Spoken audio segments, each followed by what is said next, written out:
Next question is a very good one, and that's by Sarah Hanks. And she says that being visible means having my ideas heard without the 2-second response of that won't work or we have tried this X years ago. So she says that her ideas need not be adopted each time, but she should be given the space that her ideas are at least heard, and then people can have constructive debate around it.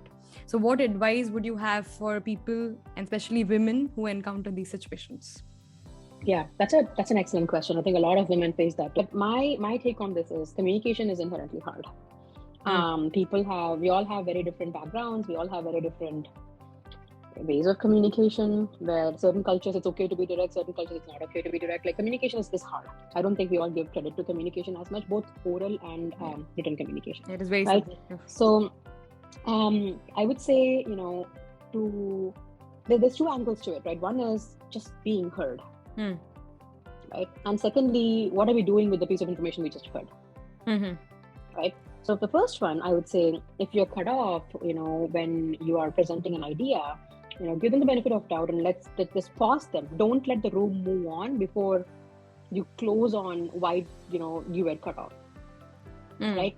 So give them the benefit of doubt and then ask them more questions. Like, okay, when let's say somebody cuts you off and you're like, okay, let's talk more about that. What happened when this was tried X years ago? And then the more you start turning, that moment into a conversation, and you as a woman sometimes have to take the lead on it, which is the uncomfortable part here. Yeah.